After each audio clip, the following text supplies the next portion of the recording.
प्राचीन काल से ही पूरी दुनिया में कई राजाओं ने अपनी रानियों के लिए मॉन्यूमेंट्स बनवाए। पर क्या आपने कभी कोई ऐसा मॉन्यूमेंट देखा है जो एक रानी ने अपनी राजा की याद में बनवाया हो, और वो भी पब्लिक वेलफेयर के लिए? तो ऐसी ही एक जगह हम पहुँचे हैं, रानी की वाव, एक UNESCO site.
Hey friends, welcome to another story of gracious Gujarat.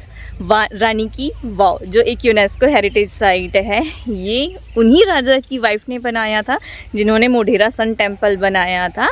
अभी एक हम गाइड हायर करेंगे और देखते हैं यहाँ की एक्चुअल कहानी क्या थी। गुजरात में चावड़ा वंश है, चावड़ा डायनेस्टी बोलता है। तो चावड़ा वंश में जो वनराज सिंह चावड़ा हुए, उन्होंने पाटन से विजिल किया था ईस्वी सन 746 में। चावड़ा वंश में जो लास्ट किंग हुआ वो सामन सिंह चावड़ा हुए। तो सामन सिंह चावड़ा को सन पुत्र नहीं था, तो उन्होंने क्या किया, अपनी सिस्टर का लड़का था भांजा, उसको अडॉप्ट किया, गोद लिया और गद्दी पे बिठाया, जिसका नाम था मूलराज सोलंकी। वो भीमदेव सोलंकी फर्स्ट, जिन्होंने मोढेरा सन टेम्पल बनाया। शायद आपने देखा होगा। हाँ, वहीं से आ रहे हैं अभी। यस, तो ये जो वाव है मैडम, उनका रानी उदयमती ने बनाया। ये स्टेपवेल लोकल रिवर सरस्वती के बैंक में होने के कारण 13वीं सेंचुरी में फ्लड में डूब गया, केवल कुएं को छोड़कर। इस कुएं से कई सेंचुरी तक किसान पानी निकालने का काम करते थे। Finally archaeological survey of India ने 1958 से खुदाई शुरू की यहाँ की, और 1990 तक चली, और 2014 में इसे यूनेस्को का टाइटल मिला। ये stepwell 64 metre long, 20 metre wide और 28 मीटर डीप है, जिसमें टोटल 7 फ्लोर बने हुए हैं। वाव के 4 प्रकार होते हैं, जया, विजया, भद्रा और नंदी। ये नंदी टाइप का वाव है, जिसका मतलब होता है single point of entry and exit. वाव में एंट्री करते ही जमीन में आपको पिलर्स का ब्लूप्रिंट बना हुआ मिलेगा। हर पिलर के बीच में ये कलश है, जिसकी नक्काशी बिल्कुल 3D है, रोशनी इसके आर पार आती जाती है। और साथ ही हर पिलर के ऊपर कीचक को इस वाव का भार उठाते दिखाया गया है। ऐसा इसलिए क्योंकि महाभारत की कहानी है कि द्रौपदी ने कीचक को दुनिया का भार उठाने का श्राप दिया था। स्टेपवेल की कला नागर शैली में है। ये स्टेपवेल सैंडस्टोन से बना हुआ है, और इसमें पत्थरों को लॉकिंग करने की 2 टेक्निक यूज़ की गई है। पहली है स्टोन लॉकिंग मेथड। इस मेथड में पहले पत्थर में होल करके दूसरे पत्थर को उसमें घुसाया जाता है, और दूसरी है डव टेल लॉकिंग सिस्टम। इसमें 2 पत्थरों के बीच होल करके उसमें सागौन की लकड़ी डाली जाती है। लकड़ी समय के साथ पानी से फूल जाती है और 2 पत्थर आपस में लॉक हो जाते हैं। 2001 में जब भूकंप आया तो पूरा स्ट्रक्चर हिला पर गिरा नहीं, क्योंकि ये पत्थर आपस में एक दूसरे से बहुत अच्छे से लॉक किए गए थे। लास्ट टाइम जब भूकंप आया तो दीवारों में क्रैक आई, इसलिए ये ग्लास लगाया गया है कि जब भी ये ग्लास टूट के गिरता है तो खतरे का ये इंडिकेटर है। वाव की चारों ओर दीवारों पर मुख्यतः पंचतंत्र और पौराणिक कथाएं देखने को मिलती हैं, जो वैष्णव धर्म से संबंधित हैं। विष्णु जी के दशावतार को यहाँ दिखाया गया है। इस पहली मूर्ति में जो विष्णु जी के साथ अप्सराएं हैं, वो इतना मधुर संगीत बजा रही हैं कि संगीत की तन्मयता में उनके पैरों की उंगलियां ऊपर उठ गई हैं। दूसरा है ये विष्णु जी का राम अवतार, जिसमें उनके धनुष, बाण और वानर स्पष्ट दिख रहे हैं। ये विष्णु जी का वामन अवतार है। इसके बाजू में जो कन्याएं दिखाई गई हैं वो विष कन्या है, उनके पैरों में सांप लपेटा हुआ है। ये विष्णु जी का वराह अवतार है जिसमें उन्होंने धरती माता को बाहर निकाला था।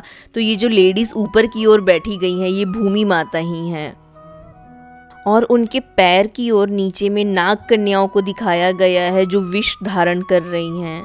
यह मूर्ति महिषासुर मर्दिनी की है और इसके बाजू में जो अप्सरा है देखिए वो आईने का प्रयोग कर रही हैं श्रृंगार के लिए। आज से लगभग 1000 साल पहले भी देखिए इनकी ज्वेलरी कितनी फाइन बनी हुई है। ये विष्णु जी का कल्कि अवतार है। ध्यान से देखिए इन्होंने अपने पैरों में बूट पहना हुआ है। ये दूसरी ओर जो अप्सरा बनी हुई है ध्यान से देखिए ये लिपस्टिक लगा रही है और इसके पैरों में फूलों से बना हुआ रंग लगा रहा एक व्यक्ति है। उसके बाजू में ये विष्णु जी का बुद्ध अवतार दिखाया गया है।